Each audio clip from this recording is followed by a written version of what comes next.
জীবন মাত্রই গল্প ভালোবাসে, সেই ভালো লাগা গল্পের সেরা গল্প আজ শুনতে যাচ্ছেন। ইন্সপায়ার উইথ রেহান মোটিভেশন এ আরও একবার স্বাগত। সাথে থেকে শুনতে থাকুন। ছোট শুরু মানে ছোট গন্তব্য নয়।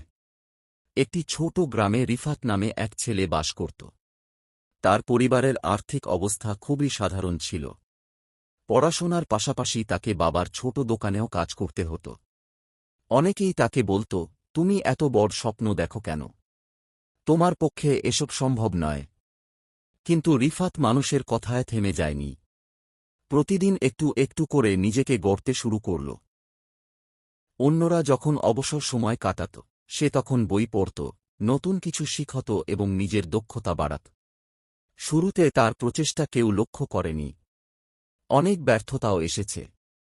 কখনো পরীক্ষায় আশানুরূপ ফল পায়নি, কখনো কোনো সুযোগ হাতছাড়া হয়েছে।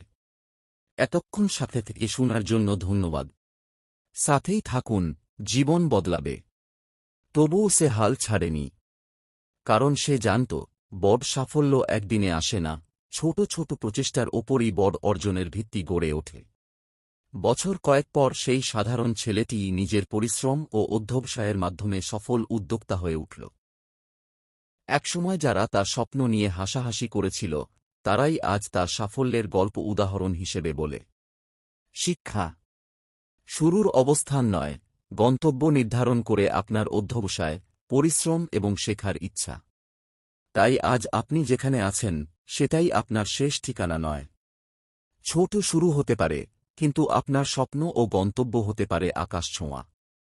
বাণী, আজকের ছোট পদক্ষেপই আগামী দিনের বড় সাফল্যের পথ তৈরি করে। তাই শুরুটা ছোট হলেও স্বপ্নটা বড় রাখুন। শেষ পর্যন্ত শুনছেন, এজন্য আবারও ধন্যবাদ। গল্প ভালো লাগলে সাবস্ক্রাইব করে প্রেরণা দিন।